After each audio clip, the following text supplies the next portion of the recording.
There is something happening in the soil beneath your feet right now. Something ancient. Something powerful. And almost everyone alive today has completely forgotten about it. We live in a world where food comes wrapped in plastic, shipped across continents, and priced higher every single month. A world where people stand in grocery store aisles, quietly calculating whether they can afford tomatoes this week. A world where the connection between human beings and the earth that feeds them has been severed so completely that most people could not grow a single meal if their lives depended on it. But here is what no one is telling you.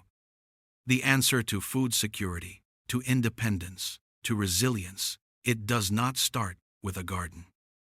It does not start with seeds. It starts beneath all of that. It starts in the ground itself.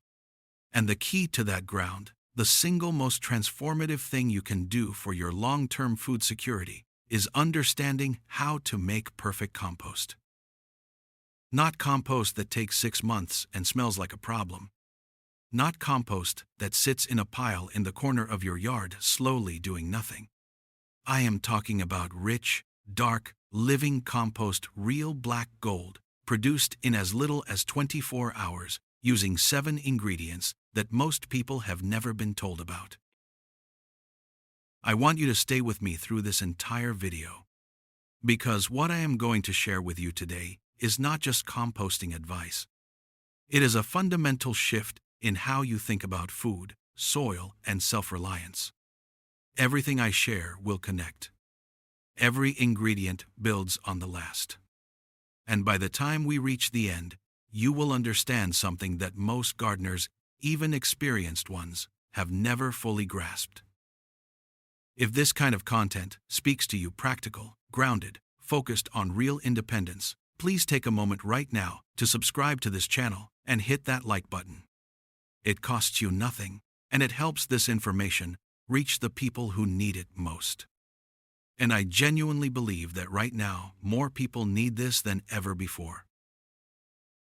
Let us talk about why. For most of human history, the relationship between people and soil was intimate and deeply understood. Farmers in ancient China composted kitchen waste into their fields over 2,000 years ago. Indigenous cultures across North America built soil deliberately, patiently, generation after generation. Roman agricultural writers documented the composting of organic material as the foundation of productive land. This knowledge was not secret. It was not specialized. It was simply part of being human. Then, in the 20th century, something changed. Synthetic fertilizers arrived. Industrial agriculture scaled up.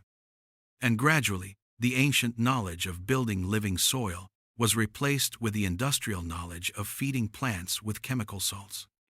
The result was dramatic short-term yield increases and a catastrophic long-term loss, the slow death of topsoil across the entire planet. Today, scientists estimate that the world has lost roughly half of its topsoil in the last 150 years. Half. Gone. And topsoil, truly living, biologically active topsoil, takes nature between 500 and 1,000 years to build 1 single inch. This is not a distant problem. This is the ground beneath your feet. This is your garden. This is your food. And this is exactly why understanding how to build soil fast, using composting done correctly, is one of the most important skills a human being can have right now. Here is what most people get wrong about compost. They think of it as something passive. You throw scraps in a bin, wait 6 months, and eventually something dark comes out the bottom. And yes, that works. But it works slowly, it works inconsistently, and it misses the deeper point entirely. Composting, when done correctly, is not passive at all. It is an active biological process. It is, in a very real sense, farming not of plants, but of microscopic organisms. Billions of bacteria, fungi, actinomycetes, protozoa, and nematodes working together in a community so complex that science has not yet fully mapped it. Your job as the composter is to create the perfect conditions for that community to thrive. And when you do that correctly, the transformation happens with astonishing speed. I have made compost in 24 hours. Not barely started compost. Not warm but unfinished compost. Rich, earthy, crumbling, sweet-smelling finished compost in a single day. And every time I do it, I feel the same quiet amazement. Because what you are watching happen is life itself, accelerated. So let us get into it. 7 secret ingredients. 7 elements that, when combined correctly, turn organic waste into living gold faster than you thought possible. And I want to be clear, these are not products you need to buy. These are not expensive amendments from a garden store. Most of these ingredients are things you are already throwing away. The first ingredient is what I call the nitrogen engine. And this is where most people's understanding of composting begins and ends, but it is actually only the beginning. Nitrogen is the fuel of biological activity. It is the element that feeds the microorganisms doing the work of decomposition. Without adequate nitrogen, your compost pile is like an engine with no fuel technically assembled, but going nowhere. This is why slow, cold compost piles are almost always nitrogen deficient. People pile up leaves and wood chips and cardboard and wonder why nothing seems to happen. They are starving the very organisms they need. Nitrogen-rich materials are what gardeners call the greens. Fresh grass clippings, kitchen vegetable scraps, coffee grounds, fresh plant trimmings, manure from herbivores, chickens, rabbits, horses, cows, seaweed, alfalfa. These materials are moist, soft, and biologically active. They break down quickly on their own, and that rapid breakdown produces the heat that drives fast composting. Think of it this way. Imagine you are trying to light a fire in a fireplace. The logs are beautiful, substantial, long-burning. But you cannot light a log with a match. You need tinder first. You need something that catches fast, burns hot, and gets the larger materials going. Nitrogen materials are your tinder. They ignite the biological process that then spreads through the entire pile. For 24-hour compost, you want your nitrogen sources to be as fresh and as finely cut as possible. Fresh grass clippings mowed the same day are ideal. Kitchen scraps run through a food processor or blender are even better. The smaller the particle, the faster the microbes can access the material. Surface area is everything in fast composting. We will come back to that point later, because it matters more than almost anything else. Now, here is a critical point that most people miss entirely. Nitrogen alone does not make compost. In fact, too much nitrogen without balance produces something that is not compost at all. It produces a slimy, smelly, anaerobic mess that repels rather than enriches. You have probably smelled it. A compost pile that has gone wrong smells like rot, like something dead, like the opposite of what it should be. That smell is the sign of imbalance. And that imbalance leads us directly to the second secret ingredient. Carbon is the structure, the framework, the architecture that holds the entire composting process together.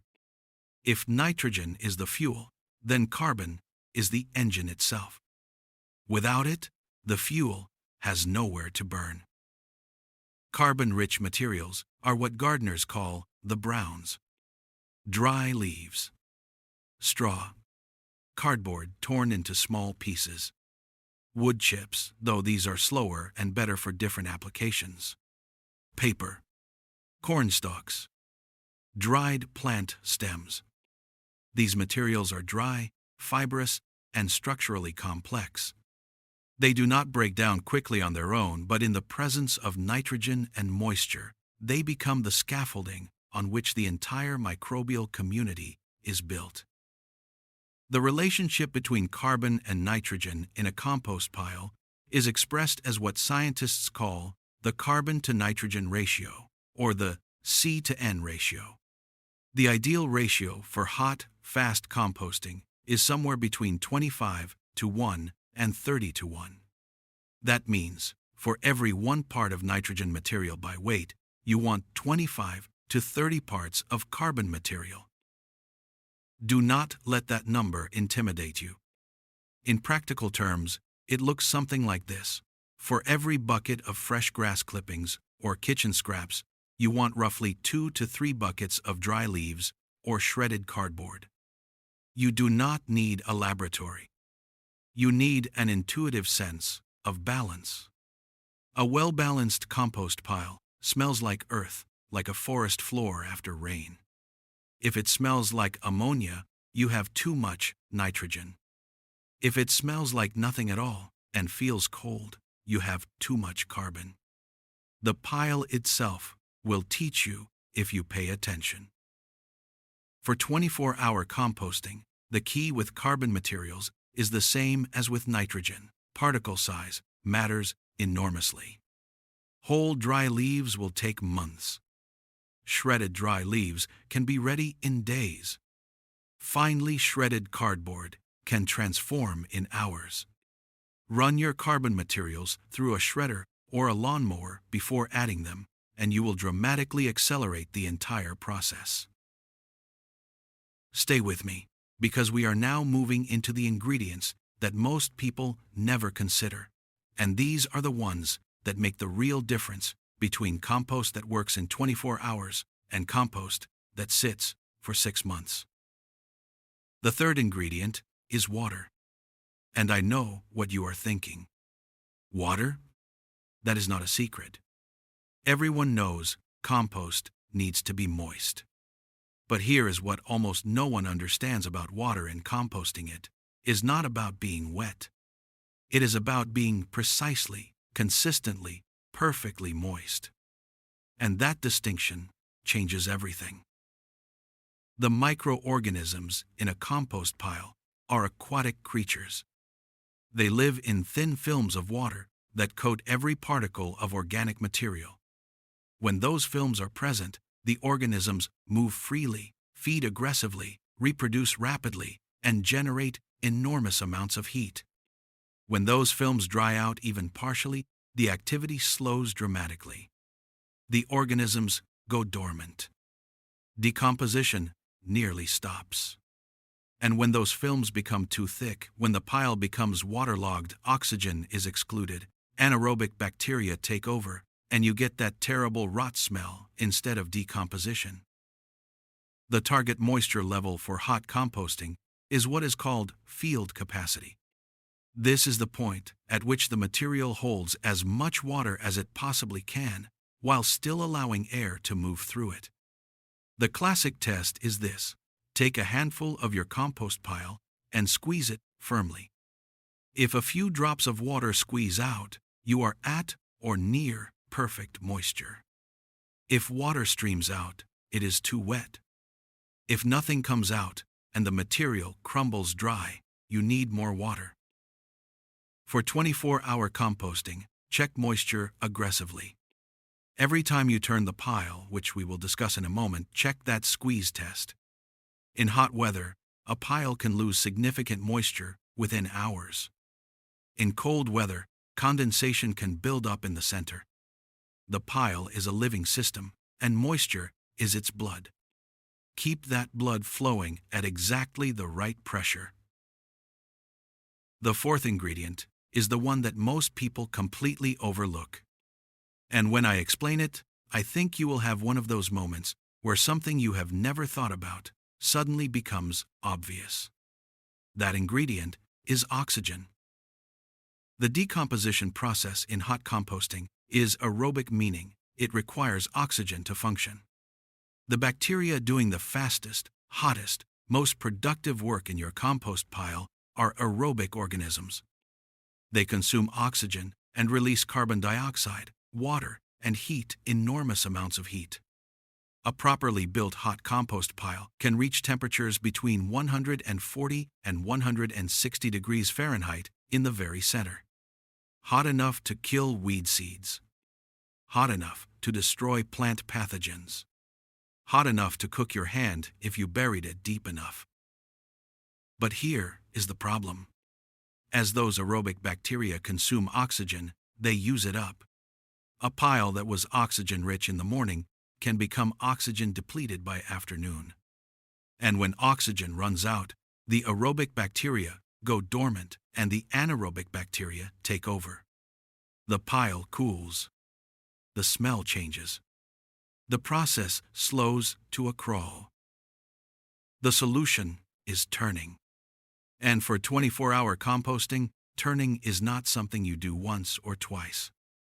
It is something you do every 2 to 4 hours throughout the day.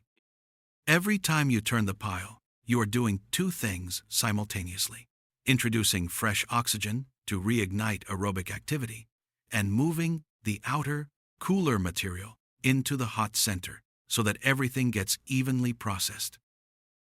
I know what some of you are thinking. That sounds like a lot of work. And honestly, yes, 24-hour composting is active, engaged, physical work. But consider what you are getting in return. In one day of focused effort, you can produce enough finished compost to transform a significant section of garden bed.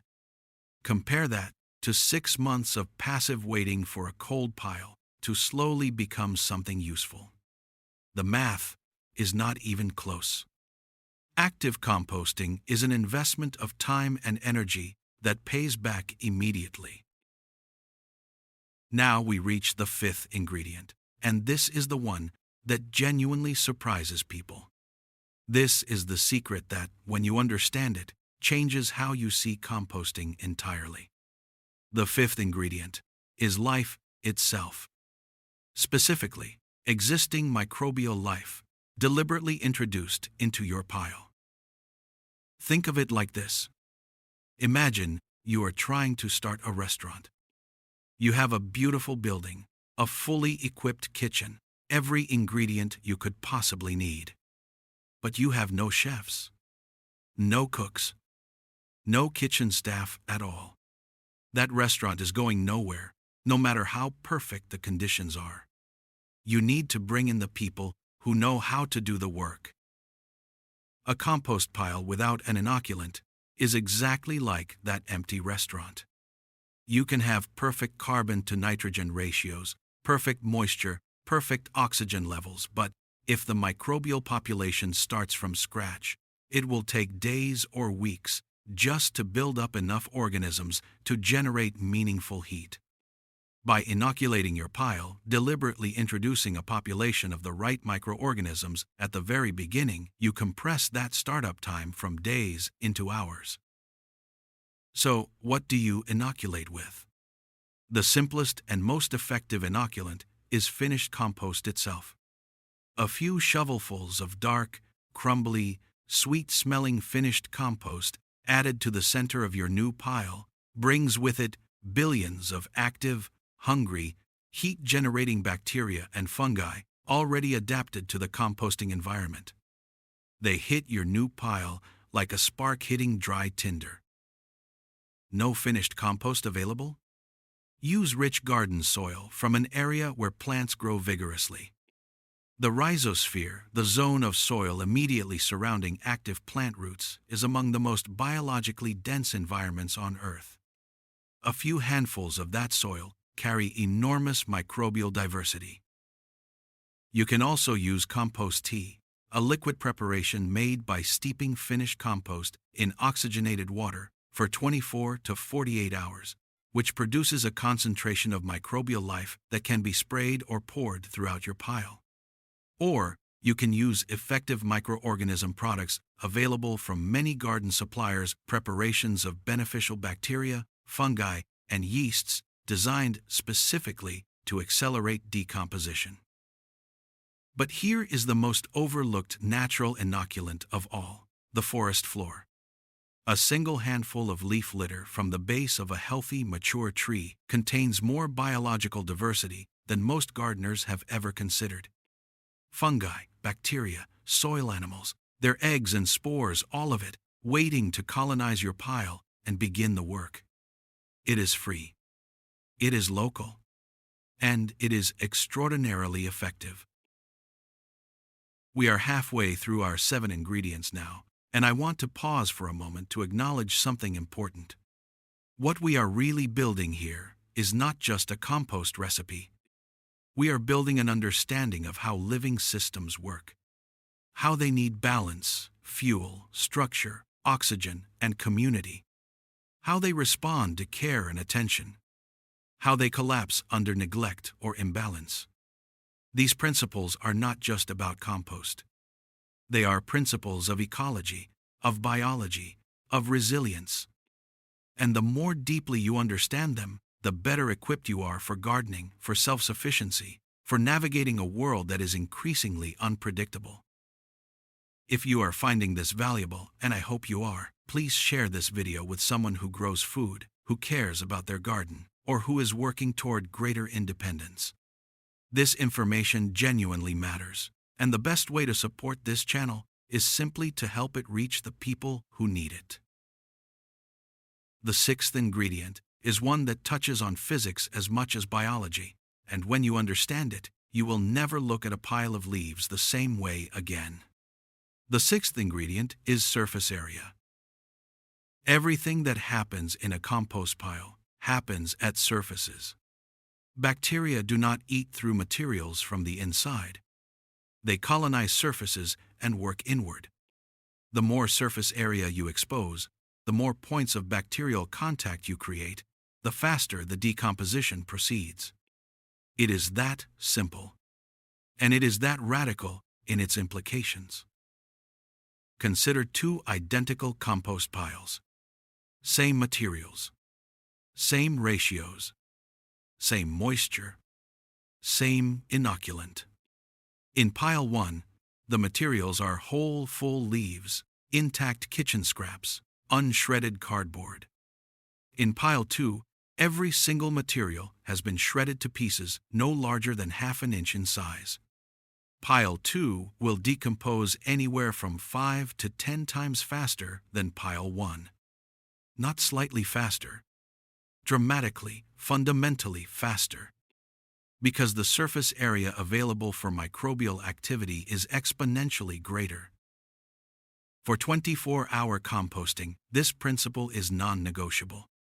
You must shred, chop, or grind your materials before composting them. A lawnmower run over a pile of leaves several times works beautifully. A garden shredder handles woody stems and cardboard. A blender or food processor handles kitchen scraps. Even a pair of scissors or garden pruners on tough stems makes a real difference. Every cut you make before composting is a multiplication of the surface area available to your microbial workforce. You are essentially giving them more tables in the restaurant, more places to sit down and get to work. There is also a secondary effect of shredding that is often missed. Smaller particles pack more densely, which helps your pile retain heat. And in hot composting, heat retention is everything. The internal temperature of the pile is the thermometer of microbial activity. A pile that holds its heat holds its momentum. A pile that loses heat rapidly loses its biological energy and slows dramatically. Shredding helps the pile insulate itself, which means the microorganisms stay warm, stay active, and stay productive through the entire 24-hour process. And now we arrive at the 7th and final ingredient. The one that brings everything else together. The one that, I will be honest with you, most composting guides never mention at all. The 7th secret ingredient is heat management, the deliberate, intentional control of your pile's thermal environment. We talked about how aerobic decomposition generates heat.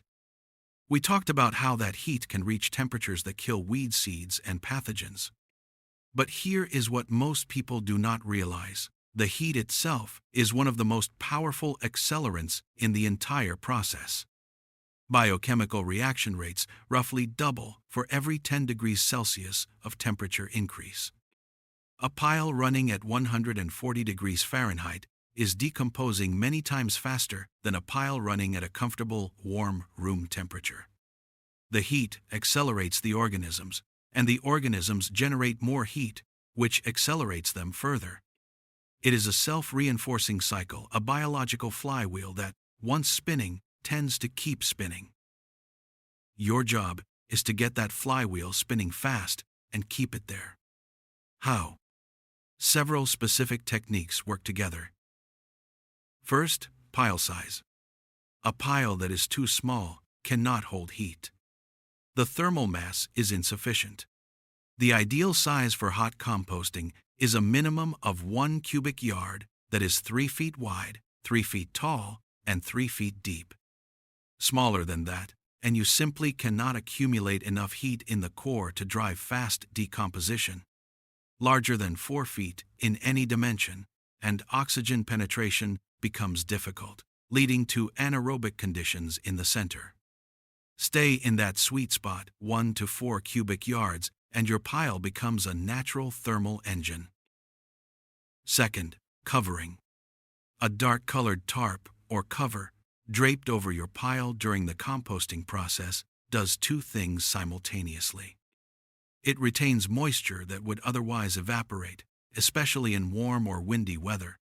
And it absorbs solar radiation, warming the pile's exterior and helping maintain temperature during turning when the hot center is temporarily exposed to air.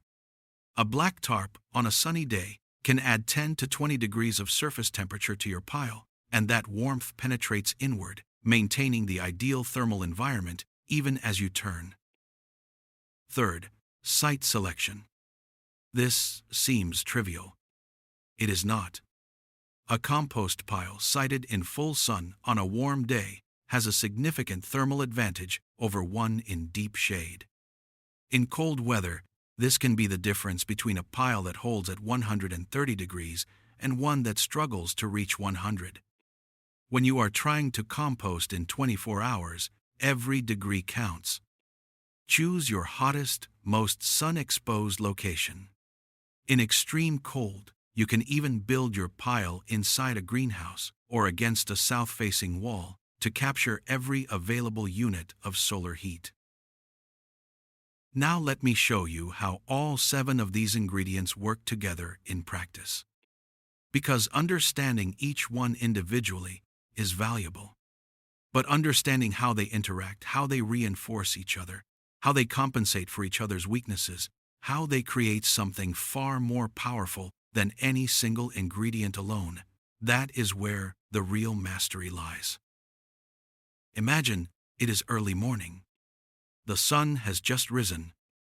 You have collected your materials the day before. Fresh grass clippings, kitchen vegetable scraps run through the blender, dry shredded leaves, a few shovelfuls of finished compost from last season, and a spray bottle filled with water. You have chosen a sunny spot in the garden. You are ready. You start with a base layer of shredded carbon material, maybe 3 or 4 inches of dry shredded leaves. This creates air channels at the bottom of the pile and gives the initial microbial community somewhere to establish. Then, a layer of nitrogen material, fresh grass clippings, maybe 2 to 3 inches. Moist, green, packed with the biological fuel your microorganisms need. Then a thin sprinkle of your inoculant finished compost, forest soil, whatever you are using. Then you check moisture. Is the pile as moist as a wrung-out sponge? Good. Too dry? A light spray of water between layers. Repeat these layers, carbon, nitrogen, inoculant, moisture check, until your pile reaches the minimum 1 cubic yard needed for heat generation. Then cover it with your dark tarp, note the time, and walk away. For 2 hours. just 2 hours. When you return and pull back the tarp, something will have already happened. You may be able to see steam rising from the pile when the morning air is cool. If you push your hand into the center, you will feel warmth, real, surprising warmth, already building in the core. The microbial community has found its fuel, its water, its oxygen, and it has begun. The flywheel is starting to spin. Now you turn the pile. Completely. The outside becomes the inside. The top becomes the bottom. You use your fork or spade to move every part of the pile through the center. As you turn, you are checking moisture, adding a light spray if any section feels dry. You are breaking up any clumps that might be resisting decomposition. You are reintroducing oxygen to every part of the pile simultaneously. The activity you see and smell as you turn the steam, the earthy warmth, the living smell of active biology, is deeply, viscerally satisfying. It tells you the system is working. Cover again. Wait 2 hours. Turn again. By midday, 6 to 8 hours, in the center of your pile will be hot enough to make you pull your hand back instinctively. The color will be changing. The volume will be shrinking as cellular structures collapse and material transforms. The smell will be rich, complex, and earthy. Nothing like rot. Everything like life. By late afternoon, 12 to 16 hours in, with consistent turning every 2 to 4 hours, a correctly built pile will begin producing recognizable compost in its hottest zones. Dark, crumbling, unrecognizable as the original materials. Alive in a way that finished compost always is teeming with the invisible workforce that will continue working even after you spread it on your soil. By the following morning, 24 hours from when you began, if the 7 ingredients were properly balanced, you will have produced something remarkable. Not fully cured compost in the traditional sense. That final curing process takes a few more days of rest after the hot phase ends. But hot processed, biologically transformed material that has already lost its weed seed viability, killed its pathogens, and begun the transformation into the living amendment your soil is hungry for. Let it rest for 3 to 5 more days, and what you have is as good as any compost you could buy and likely better. Because you made it yourself. You know exactly what went into it. And you understand, now, what makes it work. I want to take a moment here to talk about something larger.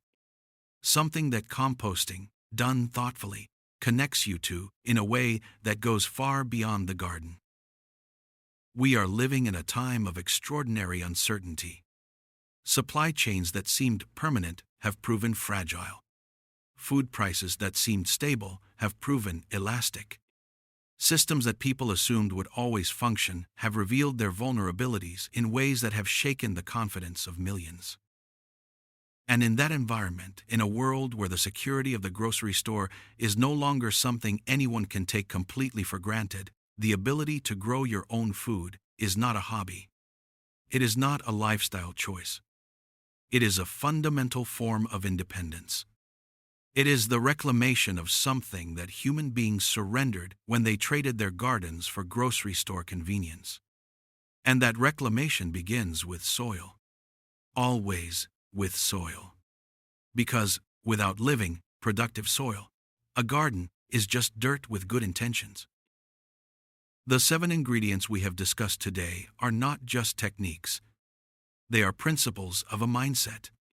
The nitrogen engine teaches you that productivity requires fuel, and that you must identify and cultivate your sources of energy deliberately. The carbon structure teaches you that fuel without framework is chaos, and that sustainable systems need scaffolding as much as they need momentum. Water teaches you that the right amount of anything matters more than simply having enough of it. Oxygen teaches you that stagnation is death, that living systems require movement and renewal, and that the discomfort of turning something over, of actively tending what you care about, is not a burden, but a gift. The inoculant teaches you perhaps the most important lesson of all, that you do not have to start from nothing. That the communities and networks you build, the relationships you cultivate, the diversity you encourage, these become the living capital that makes everything else possible. You do not have to generate all the biological energy yourself. You simply have to create the right conditions for the community to thrive. Surface area teaches you that access matters. That breaking things down, making them more accessible, more workable, more available, multiplies their value enormously. A resource locked up in a form that cannot be used is not really a resource at all. But transform it, make it accessible, and its power is unleashed. And heat management teaches you the value of momentum, of creating self-reinforcing systems, of building to a critical mass where the process becomes self-sustaining, and then protecting that momentum with deliberate care. These are not just composting lessons. They are lessons about resilience, about self-sufficiency, about what it means to be genuinely, substantively independent in a world that increasingly wants to keep you dependent. There is one more thing I want to address before we close. And that is the question of why specifically, why compost instead of simply buying fertilizer? If you can buy a bag of balanced fertilizer from the store and get results, why invest the time and effort in composting? It is a fair question, and it deserves a direct answer. Synthetic fertilizers feed plants. Compost feeds the soil. These are not the same thing. When you apply a synthetic fertilizer, you are providing soluble nutrients that plant roots can access immediately. Those nutrients are there, they are available, and they produce a response. But they do nothing for the living community in the soil. In many cases, high concentrations of synthetic fertilizer salts actually harm that community, reducing microbial diversity and activity over time. The plant grows. But the soil, the underlying living system, becomes progressively less capable. More dependent on external inputs. More fragile in the face of drought, disease, and stress. More like a patient on a nutritional drip than a truly healthy, autonomous organism. Compost builds the soil itself. It increases the water-holding capacity of sandy soils and the drainage of clay soils. It feeds the fungal networks that help plants access nutrients from beyond their immediate root zone. It provides slow-release nutrients that are available to plants over months rather than days. It introduces and maintains the microbial diversity that suppresses plant disease. It improves soil structure in ways that reduce erosion and increase root penetration. It builds topsoil, that irreplaceable resource that takes nature 1,000 years to produce on a timescale that a single human gardener can actually work with. Every bag of compost you make is a permanent investment in your land. Every bag of synthetic fertilizer is a temporary loan that must be repaid eventually in soil health. And so we arrive at the end of this video. Not at a conclusion, exactly because composting is not something you conclude. It is something you begin, and then continue, and improve, and refine. For as long as you are growing food and building soil. But I want to leave you with something specific. Something actionable. Not a vague encouragement to start composting someday, because someday is the enemy of now, and now is what matters. This week, not next month, not when conditions are perfect, not after you have read 3 more books about it this week, I want you to build a compost pile. It does not have to be perfect. It does not have to be 24-hour hot compost on your first attempt. It simply has to be started. Because a pile that is 90% right and actually exists is infinitely more valuable than a perfect system that lives only in your imagination. Find your nitrogen sources. Find your carbon sources. Shred them as finely as you can. Combine them in the right proportions. Add moisture until that squeeze test is right. Inoculate with a handful of rich soil or finished compost. Build your pile to at least 1 cubic yard. Cover it. Turn it every few hours. Pay attention to what it tells you. It will smell. It will steam. It will heat. It will transform. And when it does, when you hold that dark finished material in your hands and feel its warmth and smell its richness, you will understand something in your body, not just your mind, that no amount of reading can fully convey. You will understand that you are not just composting. You are participating in the oldest cycle on Earth. The cycle that turns death into life, waste into wealth, and dependence into sovereignty. You are doing something that your ancestors did, that their ancestors did, that the earth itself has been doing since the first leaf fell from the first tree hundreds of millions of years ago.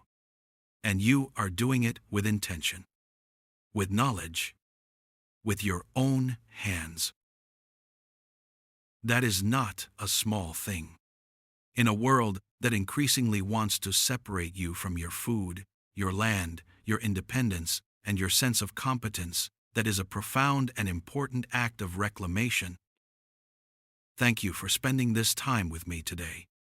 If this video has given you something valuable, an idea, a technique, a shift in perspective, or simply the motivation to go outside and start building, please subscribe to this channel so you do not miss what comes next. We will keep going deeper into these topics: soil science, garden systems, food security, and the practical skills of genuine self-sufficiency. There is so much more to cover, and I want you here for all of it. Please share this video with someone who grows food, who wants to grow food, or who is thinking seriously about building more independence in their life. That share costs you 30 seconds and might genuinely change someone's relationship with their land. That is not nothing. That matters. And leave a comment below. Tell me, where are you in your composting journey? Are you just starting? Have you been composting for years? Have you tried hot composting before? And what was your experience? Is there a specific ingredient here that surprised you, or a question you want me to go deeper on in a future video? I read every comment. Every single one. And your questions and experiences shape what we explore next. The soil is waiting. The microorganisms are ready. The only missing ingredient now is you.